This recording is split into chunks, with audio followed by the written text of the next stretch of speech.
Oke, di soal berikutnya itu berdasarkan bahan penyusunnya tulang dikelompokkan menjadi jadi berdasarkan bahan penyusunnya tulang itu dikelompokkan menjadi dua, yaitu ada tulang lawan atau namanya kartilago dan juga tulang keras atau osteon.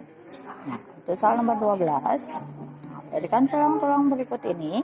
Yang pertama ada tulang ubun-ubun, kedua ada tulang usus, ketiga ada tulang dada, keempat ada tulang pengupil, dan kelima ada tulang hasta. Yang keenam ada tulang kering. Nah, tulang pipi ditunjukkan oleh nomor 6. Ciri-ciri tulang pipi itu adalah ukurannya panjang, memiliki bentuk yang rata dan tipis. Nah, untuk yang soal nomor 12, ini jawabannya 1, 2, dan 3, yaitu tulang ubun-ubun, tulang usus, dan tulang dada. Oke, kita ke soal yang berikutnya. Nah, di soal berikutnya itu ada menurut bentuknya ruas tulang belakang termasuk tulang. Nah, ruas tulang belakang itu termasuk ruas tulang pendek. Apanya? Oke, kemudian yang nomor 14, hubungan antar tulang tengkorak termasuk sendi. Nah, sendi itu dibagi menjadi 3, ada amfiartrosis yaitu gerakannya terbatas, kemudian ada diartrosis yaitu memungkinkan terjadinya gerakan, dan yang terakhir ada sinartrosis atau sendi mati, memungkinkan tidak terjadinya gerakan apapun. Oke, jadi yang soal ini jawabannya adalah sendi mati atau sinartrosis. Soal berikutnya, yang bukan fungsi dari rangka manusia itu adalah sebagai alat gerak aktif, karena yang fungsi sebagai alat gerak aktif itu adalah otot. Oke, soal berikutnya, sendi peluru terdapat pada hubungan antara tulang. Sendi peluru itu adalah sendi yang memungkinkan gerakan ke segala arah. Nah, contohnya itu adalah tulang paha dengan gelang panggul. Oke, kita ke soal berikutnya. Nah, di soal berikutnya itu ada jenis otot polos terdapat pada organ-organ berikut kecuali. Nah, otot polos itu berada pada organ-organ lunak bagian dalam kecuali jantung.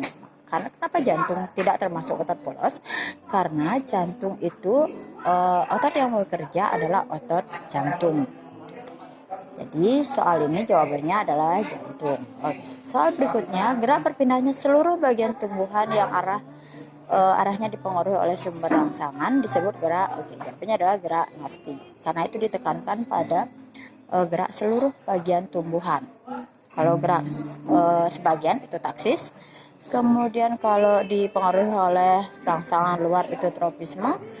Kalau untuk endonom itu adalah gerakan tumbuhan yang tidak dipengaruhi oleh rangsangan. Oke, soal yang berikutnya, membengkoknya ujung batang pada peristiwa fototropisme karena fototropisme itu adalah gerak tumbuhan yang dipengaruhi oleh sinar matahari. Nah, jawabannya adalah B. Sel-sel batang yang terkena sinar akan tumbuh lebih panjang dari sel-sel batang yang tidak terkena sinar, sehingga tumbuhan itu akan membengkok. Soal berikutnya, tumbuhan kacang panjang akan tumbuh merambat dengan melingkari kayu atau penyangganya. Nah, gerakan pada tumbuhan kacang panjang ini disebut dengan, ini adalah namanya tigmonasti.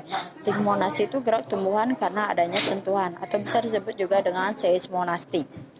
Jadi tigmonasti dan seismonasti itu sama, yaitu dipengaruhi oleh adanya sentuhan, baik sentuhan maupun penyanggahan. Oke, soal berikutnya,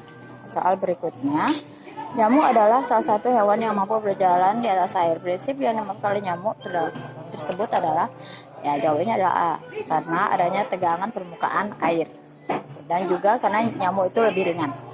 Oke, kemudian perhatikan data berikut. Nah, di sana sudah ada data. Gerak yang nasti ditunjukkan oleh nomor. Oke, jawabannya adalah 1, 2, dan 3, yaitu mengatupnya daun kentung semar karena adanya sentuhan, mengatupnya daun putri malu karena sentuhan, dan daun bunga kupu untuk di waktu malam hari. Nah, kalau gerak akar masuk ke tanah itu termasuk gerak tropis.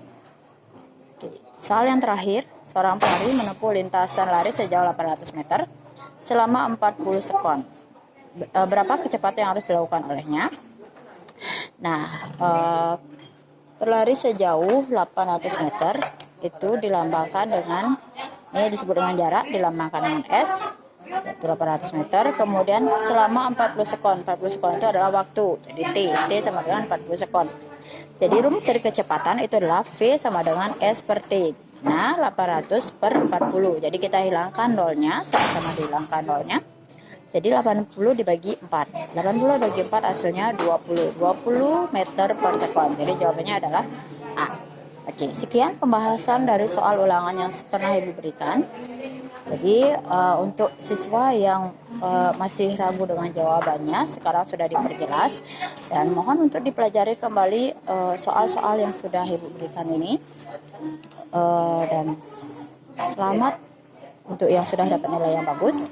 Yang masih nilainya kurang, tolong diperbaiki kembali, dan selalu ingat patuhi protokol kesehatan dimanapun kalian berada. Jika tidak punya kepentingan untuk keluar rumah, silakan diam saja di rumah, dan selalu ingat cuci tangan, memakai masker, dan juga menjauhi kerumunan. Oke, salam sehat untuk kalian semua. Terima kasih.